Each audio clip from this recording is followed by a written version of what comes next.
चलिए अब रुक करते हैं प्रगति मार्ग का, जहां ऐसी खबरें हैं जो कि देश की तरक्की, प्रगति और लोगों की काबिलियत दिखाती है। ये खबरें दिल को सुकून देती है। बेंगलुरु में दरअसल एरो इंडिया 2023 की शुरुआत हो चुकी है। प्रधानमंत्री नरेंद्र मोदी ने इसके 14वें एडिशन की शुरुआत की है, जो यलहंका के एयरफोर्स स्टेशन पर 5 दिनों तक चलेगा। पहले ही दिन मेक इन इंडिया की ताकत पूरी दुनिया ने देखी। आप भी देखिए।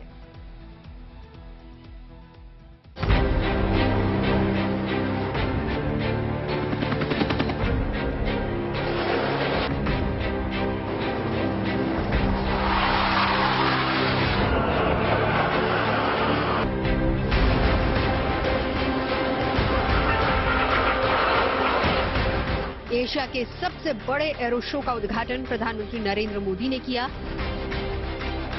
कार्यक्रम के उद्घाटन के बाद हिंद के इन वायुवीरों ने बेंगलुरु के आसमान में अपने साहस और शौर्य का ऐसा प्रदर्शन किया कि वहां मौजूद हर शख्स इन हवाई करतबों को देखकर रोमांच से भर उठा।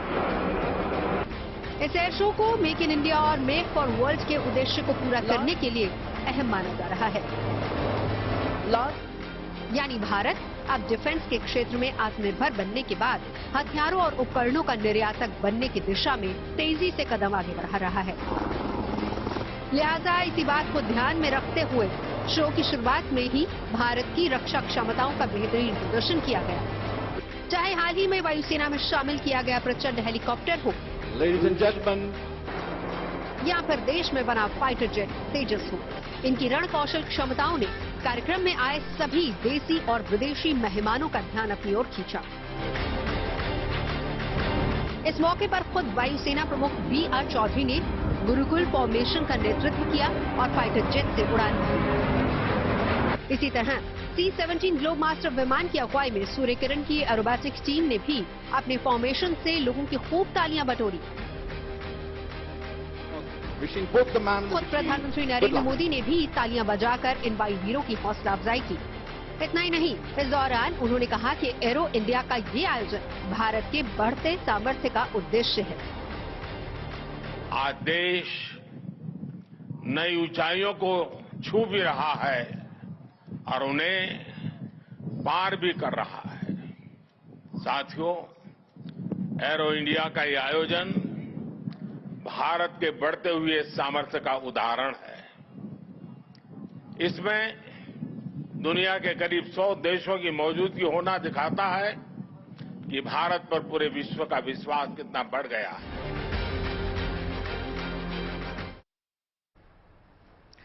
आपको बता दें कि इस एयर शो के दौरान एक ऐसा विमान है जो इस वक्त बेहद सुर्खियां बटोर रहा है। भारत के HLFT-42 ट्रनर विमान की टेल पर बजरंगबली की तस्वीर बनाई गई है और लिखा है कि तूफान आ रहा है। सोशल मीडिया पर इस प्लेन की जबरदस्त चर्चा है।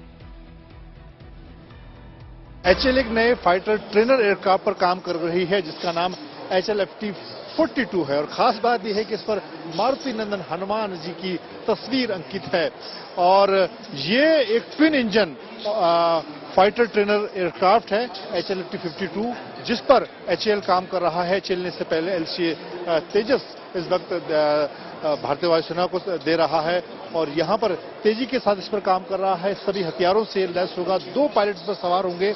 हमारे साथ ग्रुप कैप्टन ठाकुर हैं। आपसे जानना चाहूंगा क्या खासियत है इस खास फाइटर ट्रेनर की HLFT-42 lead in fighter trainer है जो नई जनरेशन के एयरक्राफ्ट के लिए बनाया गया है। Stealth aircraft, new generation aircraft सारे सिंगल सीटर्स हैं। तो उनकी ट्रेनिंग के लिए कोई ट्विन सीटर नहीं है। सो अगर ट्विन सीटर नहीं है तो ट्रेनिंग सारी की सारी सिमुलेटर्स पे होती है, ग्राउंड पे होती है। जहां इंडियन कॉन्टेक्स्ट का सवाल है, हमारी एयरफोर्स, नेवी और आर्मी उनको फील्ड ट्रेनिंग ज्यादा अच्छी लगती है। तो आई थिंक एक्चुअल एयरक्राफ्ट जो ट्रेनिंग दे उन्हें फ्लाइट में is the need of the hour. So along with हमारे सारे new generation aircraft, AMCA, LCA Mark II, TED-BAF etcetera, एक ट्रेनर भी चाहिए जो इक्वली कैपेबल है। वो है HLFT-42।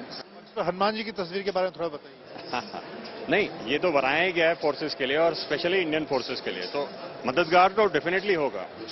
ट्रेनिंग जो आज हो रही है वो ऐसी हो रही है जो प्रीवियस डेकेड में होती थी। अब new generation aircraft, 5th generation aircraft के साथ ऐसा ही ट्रेनर चाहिए कम से कम, इससे ज्यादा ही चाहिए, कम नहीं चाहिए। सो डेफिनेटली उसमें वो स्ट्रेंथ, करेज हनुमान का ही चाहिए आपको।